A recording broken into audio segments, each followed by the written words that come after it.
When it comes to privacy, everyone looks at the most obvious, glaring invasions. However, when dealing with the very smart engineers in big tech, they have come up with some pretty sneaky ways of identifying who you are on the internet. The scary part is that even the privacy smart people aren't even aware of this privacy invasion or how to get around it.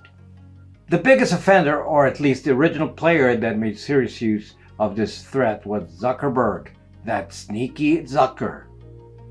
I noticed this early on and was one of the critical reasons why I left Facebook a dozen years ago. What this is a list that you don't even realize you're in, and you have very little input on whether you appear on this list. However, be aware that for most of you, this is the clear identifying mark on the internet. This is how big tech can easily find out who you are. This list is used by many big tech companies, not just Facebook, and it is a certainty that this is a massively important technique for three-letter agencies to identify targets. It takes some careful planning to minimize the effect of being on this list. If you want to be a serious privacy ninja, then you need to really be aware of this threat and how to deal with it. Stay right there if you want to learn.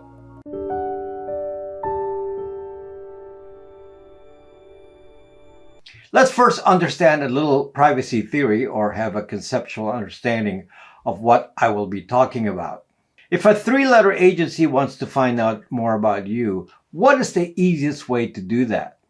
Let's say you're just some quiet-looking dude living in some obscure small apartment in New York City. Now, you could follow this guy around all day or put in surveillance microphones at his apartment, but that would be a very limited source of information. The easiest way, folks, is just to find out his communication methods. Typically, this would be a phone or email.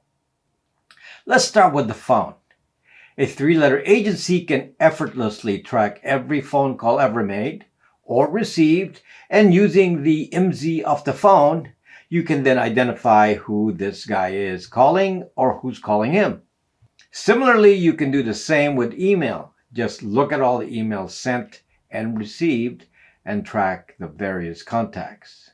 And to aid in the analysis, you also perform the same research on this person's contacts.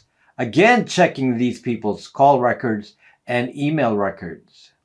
You can do this to several degrees of separation, and believe it or not, you can identify circles of communities very easily and connect people in various settings, whether by family, socially, or in business, by doing this kind of tracking. I call this kind of data a relationship map, and the two most obvious sources of this data are phone numbers and email addresses. You can see here that if you're tracking some sort of terrorist, it would be very hard for that terrorist to hide history of relationships that are recorded via phone and email. And today, this is assured by the application of KYC or Know Your Customer laws that require carriers to collect certain identifiers so they know the name of the exact person using a particular phone number. Now enter big tech and social media. I've made many videos of this before, but it is important to actually give you all a plan of action on how to react to this because the environment keeps changing. Unfortunately for all of us, a government does not need to collect data on our phone traffic or our email traffic. Nowadays, this data is willingly given. Not necessarily always by you, but given by people you know. One of the biggest data leaks is the contact list. A large number of people with an NPC kind of attitude, meaning a normie, will just willy-nilly upload a contact list to Facebook. Facebook makes it clear in their data privacy policy that they actually read your contact list every single day and store that information to develop these relationship maps. A very obvious implementation of these relationship maps is when Facebook recommends people as friends because your phone or email shows up in those people's contact lists. Now, Google's Gmail itself does not even need to have an uploaded contact list. Just from every email you send, it should be clear who you've ever sent or received email to or from. So to Google, again, email is an effortless identifier. And most people do nothing when it comes to the use of the most common identifiers, which are phone numbers and email. In fact, today, platforms are assured of even more data. While Facebook, Instagram, WhatsApp, LinkedIn, TikTok, and so many others are very good at collecting contact lists, they also make sure to match these to you by collecting your own phone number and email. The phone number collected is under the guise of 2FA or two-factor authentication. In December 2023, right before the turn to 2024, I noticed that so many platforms began really active use, like seriously active use, of phone numbers for 2FA. In fact, since some of these platforms weren't actively using 2FA much before, the sudden aggressive use of 2FA phone numbers meant that my phone number was not up to date on multiple platforms, and I temporarily lost access to some of them. And this is because I personally use a specific method to ensure that I do not fall into this contactless trap. But before I get into that, let me just paint the complete picture here. If you go to social media and create multiple identities because you want some privacy, please use your head and realize that you are not hiding anything if they can match you to a phone number or an email. And once they do, they can retrieve your real name from someone's contact list. Again, understand the problem here. It is not an issue of what you have personally done to destroy your privacy. It is your normie friends and acquaintances that are ruining your privacy, and you have no control over it. For example, you can use a fake name with your email or phone number, but your friends aren't going to use your fake name in their contact lists. Similarly, you have no control over what name is associated with your email address, since it depends on how a sender has addressed you. Also, if you are trying to be sneaky by changing your name on different platforms, like banks, shopping sites, and social media sites, it won't matter if they can just compare all these and identify which ones are correct. And in case you didn't know, your email and phone number will eventually get associated with your credit record, like on Equifax, and that will of course match a real identity with a social security number. Based on what I've said here, it seems like a very daunting problem and one that is hard to find a solution to. However, there is a solution, but it requires careful planning. You need to set up some rules for yourself when going online. It is best to write these rules down for yourself so you don't make a mistake. I'm going to present some of these rules to you today, and if you apply it, then the effect of this relationship mapping will be minimal, if any, and you will be able to maintain some identity protection on the internet. Just note that this advice must be accompanied by other actions to protect your privacy, as I discussed elsewhere. However, these additional ingredients will not spoil your efforts. Number 1, do not ever upload a contact list. Now, this should be obvious based on what I just said previously, but some platforms persist in collecting your contact list, and it is possible that you can accidentally upload it. A good example of this is TikTok. I think this is TikTok's primary spying method in retrospect. I was testing this, and TikTok persists in asking you to upload your contact list. And it is very easy to accidentally accept their request, in which case they get one quick upload of your list, and your clue, of course, is that people you know immediately get recommended for following. I would seriously think about deleting an account and starting a fresh one if you ever make this mistake, because I don't think it's possible to undo the damage of a permanent contact list being on your records. Nothing you do later on to protect yourself will work, because the platform will use your contacts to verify your identity at least electronically speaking. It is safe to say that it is impossible to protect yourself on certain platforms like Facebook, Instagram, and WhatsApp, so that's a lost cause. Continue at your own peril. Number 2, use a different email for every platform. Although it is not strictly necessary to have 100 emails for 100 platforms, for example, you should at least do some partitioning of your online presence by email address.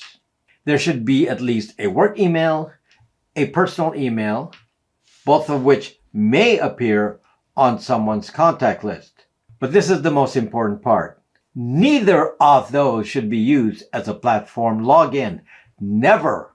Because if you use an email address that is in someone's contact list, then you are clearly identified.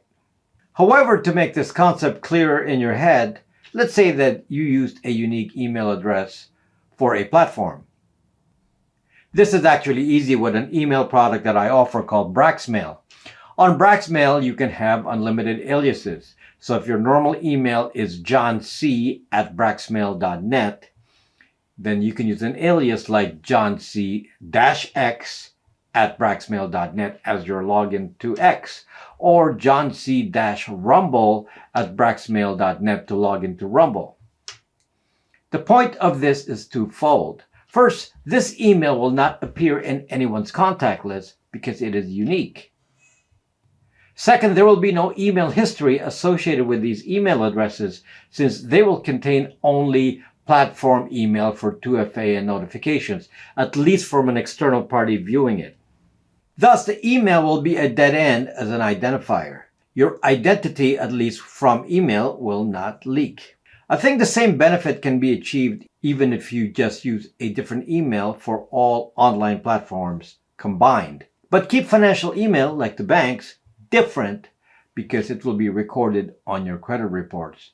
So a healthy separation of emails would be work, personal, financial, online platforms. Or alternatively, work, personal, and a different email for every platform. But here you must keep accurate records of your logins in a password manager, as you will really be screwed if you forget what email you used for a platform. I made that mistake in X, and that's possibly why it's been hard to reactivate my account. I couldn't remember the email I used. Now let me talk about a different case here, and that's Google. So if you go to Google, you're using Gmail. And many of you use Gmail for personal use or for work use. But don't use those same Gmail for platform logins. Meaning even if you have a personal login, don't use that for YouTube. Use a different one. Come up with a third Gmail, and that's the one you would use for platform logins. So that's the way you would handle that on the Google end, since they're all going to be Gmail. Number 3, use a different phone number for 2FA. This is a very key instruction. Given the problem of the phone number being a primary identifier, you must use a different phone number for two-factor authentication. I just use a single phone number for all my 2FA, and because of all the requirements that some platforms like Google require, that it be a phone equipped with a Google app, I actually have a second Google phone, meaning a standard Android for 2FA. This phone is off when I'm not using 2FA. I don't use it for any other purpose. Because 2FA requires texting, it is not possible to do Wi-Fi only on this phone. Platforms now detect if your phone number is a voice over IP line like Google Voice, Skype, or Viber, and will ban that for 2FA. They want a real phone number. So this is really zucked up for privacy. But my response is to have a separate phone. Let's say your spouse needs a 2FA phone number as well. There's no need to get multiple lines. You can share one line and then call each other if there is a need to get a 2FA text message with some authentication code. Now, there are ways to avoid too much of this, but I will explain that later. You may think this is a major expense, but it's not too bad. Here in the USA, I have a very cheap SIM card from Red Pocket. I use it only for 2FA texting, and it is around $60 a year or $5 a month. Again, share this with the entire family so everyone's phone number is protected. The important thing to remind yourself again here is that this phone number must not be known to any of your real contacts. No one must call you on this number. Once someone gets this phone number and puts it into their contact list, then you're identified. It is not a concern if platforms know this number, with a caveat. Use your normal known phone number S2FA for financial sites like banks. This phone number will be reported to credit agencies, so it should not be your 2FA phone number. A final tip on this: change this phone number every once in a while for safety. I realize this is hard work since you have to go to every site and change your 2FA phone number. But I do this all the time, and I have an organized workload for it now. Number 4, use alternate methods for 2FA if allowed. As of early 2024, there are alternate methods of 2FA, and some don't require a phone number. For example, I've removed all phone numbers from Google. Even my YouTube account is not associated with a phone number. Instead, I use a passkey for 2FA. Unfortunately, for Google, a passkey is not sufficient. They still require some other proof of identification. And fortunately, I have my 2FA phone with a Google app. I don't give them that phone's 2FA number, but I use the Google app on it, and it is a standard Google Android. So it is possible that they can read the phone number. In case you all forget, or if you're new to this channel, you should know that I don't use a normie phone as a daily driver. I use a phone with no Google, otherwise known as the Google phone. So for most things, I don't emit any data on mobile, and I'm invisible there. Other forms of alternate 2FA are the use of hardware keys like YubiKey. Now, the problem with the use of a YubiKey or other hardware security key is that not all platforms are able to use it consistently. Also, some platforms like Google require you to still use a Google app, so they can actually find your identity through the Google app. So you always have to remember which platform uses what, and that gets extremely complicated. However, because it is hardware-based, it is definitely a much more secure option. In general, I think passkeys are easier to use, and I need to again repeat this because many of you are incorrectly judging passkeys. Passkeys do not pass your biometrics anywhere. The actual exchange with a platform is done by RSA certificates, just like the use of normal internet encryption. So there is nothing to fear about your biometrics being captured in some way. The advantage of a passkey is if a platform accepts it completely instead of 2FA. If a platform like Google wants to use passkeys and then still requires some other 2FA, then it defeats the purpose and its value is questionable. However, in the case of Google, it's still more convenient because they will ask you for passkeys more often than any other method. So far, Google has not required me to use a phone number. They keep asking for it, but have not required it for 2FA. They just required me to use a Google app, and that's been rare. A Google app is pretty bad because I'm logged in with my Google ID all the time. But I mitigate this by leaving that phone off. Due to passkeys, I rarely ever need to use additional 2FA on most sites. Thus, the 2FA phone is turned on only a few times a year. Now, I don't want to give the impression that this is all you have to do and you're safe with your identity on the internet.